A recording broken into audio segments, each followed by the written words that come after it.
En ce qui concerne mon contexte professionnel, donc j'ai été éducateur et sous cette appellation, donc j'étais à la fois entraîneur d'équipe, j'étais formateur à la Ligue rhône-alpes de football, je suis intervenu aussi dans les différents districts, je faisais partie de l'équipe technique régionale et actuellement je suis directeur technique d'une structure dans les Monts du Lyonnais.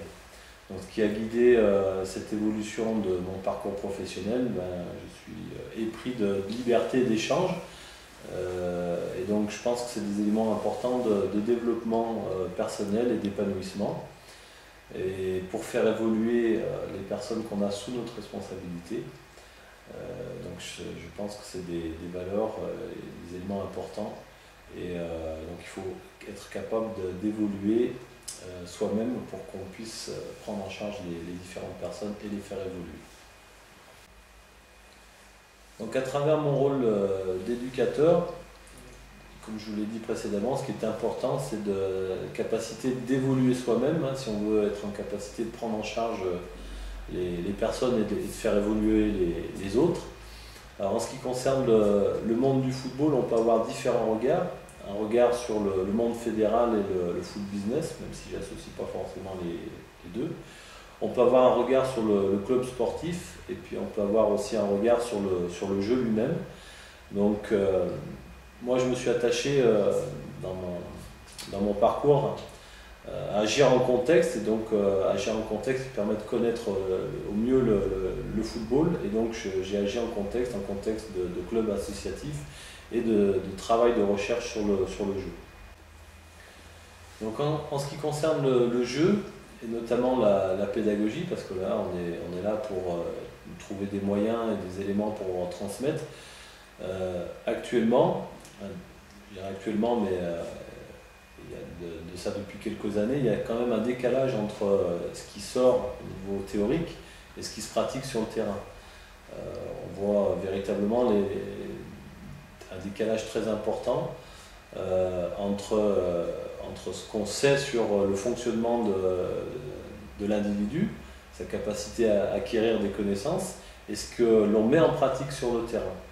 Et le fossé était déjà important hein, par rapport aux recherches actuelles qui sont en plein développement, notamment à l'aide de l'IAM fonctionnel et d'autres instruments de découverte du fonctionnement du cerveau de l'individu.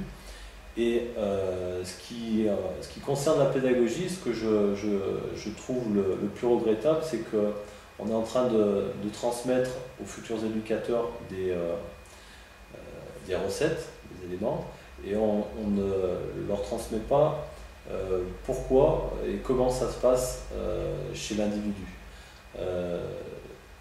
On est actuellement surtout sur le bon ou le mauvais comportement, alors que le comportement c'est quand même un acte psychologique, un acte psychomoteur, c'est quand même des choses qui se mettent en relation chez l'individu, pas simplement dans ses pieds, parce qu'il comprend le jeu à travers ses connaissances sur le jeu, et la façon dont on procède, les éléments qu'on donne aux éducateurs pour appréhender cet enjeu-là me semble en grand décalage et de plus en plus par rapport aux nouvelles perspectives fédérales.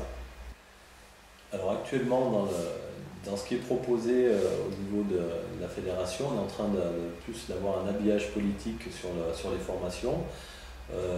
Les éducateurs, donc on essaie de leur transmettre des recettes, les éducateurs deviennent des rouages de la grande machine fédérale, puisqu'on veut un éducateur pour chaque équipe, sauf que les moyens qui leur sont transmis et fournis ne sont pas en adéquation avec la complexité de la tâche à accomplir. Je vous donne un simple exemple. Les contenus qui sont proposés par la fédération sont exactement les mêmes, ou pratiquement les mêmes, quel que soit le public, en U9 ou en U17. Sauf que quand vous êtes confronté dans un club face au monde du football des U9 ou des U11, il n'est pas du tout le même des U17. Et cette logique-là, cette transmission et les outils qu'on essaie de leur transmettre ne sont pas en adéquation avec les problématiques actuelles. Et ce qu'on est en train de s'apercevoir, donc ce que j'avais déjà vu dans le district de l'Isère, donc cette difficulté à créer des équipes en U15, U17, U19. Et on commence à voir de nombreuses équipes qui font forfait dans ces catégories-là et la difficulté de créer des championnats. Donc on est en train de voir justement par ce manque d'accompagnement, je voulais l'expliquer, l'illustrer très simplement, hein. Vous avez pour moi, je vois deux logiques de clubs, des gros clubs qui ont des effectifs très très importants. Alors malheureusement bien souvent, je prends un exemple, vous avez 60 ou 70 licenciés dans une catégorie et vous n'avez que deux équipes. Donc pour des raisons X ou Y, on va plaider le fait qu'on n'a pas suffisamment d'éducateurs, ainsi de suite. Donc ça veut dire qu'il y a beaucoup de licenciés, donc la fédération s'en réjouit, sauf qu'il y en a très peu qui pratiquent, très peu qui sollicitent leur motivation intrinsèque, le plaisir de jouer, le plaisir de participer aux compétitions. Voilà. Puis vous avez dans un deuxième temps donc un appauvrissement des clubs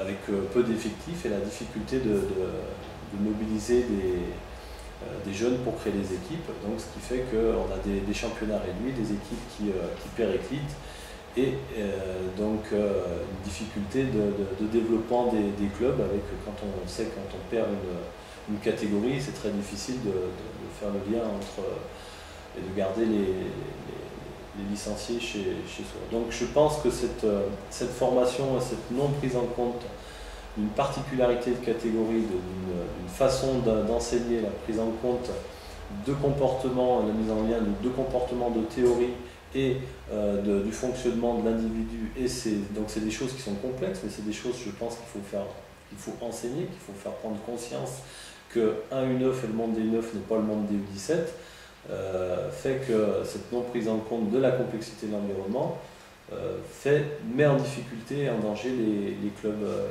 associatifs. Alors mes perspectives footballistiques, donc mon intérêt toujours de liberté, de développement et d'épanouissement prend fait et cause pour la dynamique qui est en train de se mettre en place dans l'équipe technique du district du Rhône, sur notamment un projet sur le travail des centres de perfectionnement où on a posé des questions, des interrogations et auxquelles on essaye de répondre concrètement sur le terrain avec des éducateurs qui réfléchissent à la fois sur des aspects d'évaluation, sur des plans des parcours d'excellence sportive et sur les aspects de formation entre différentes méthodes pédagogiques. Donc ça me plaît bien et donc je me suis inscrit activement dans ce projet. Donc ces projets s'inscrivent toujours pour moi dans la logique de formation des éducateurs et comment améliorer le jeu, la transmission du jeu. Donc j'en profite pour remercier l'investissement des éducateurs dans les différents clubs, le courage et l'envie qu'ils ont toujours de progresser. Comme je vous le disais précédemment, sur ce que j'ai vu dernièrement, on ne leur donne pas toujours les outils. Par contre, l'encadrement dont j'ai pu assister à différentes formations, je dirais heureusement qu'il y a un encadrement compétent hein, qui a bénéficié de formation et d'expertise depuis de nombreuses années, qui permet justement d'ajuster ce déficit qui devienne un petit peu plus haut.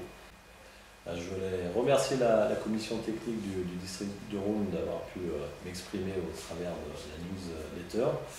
Ça m'a permis de sortir la tête du guidon et de prendre un petit peu de recul sur mon parcours et les envies qui m'animent dans les prochains mois et prochaines années. Merci à vous.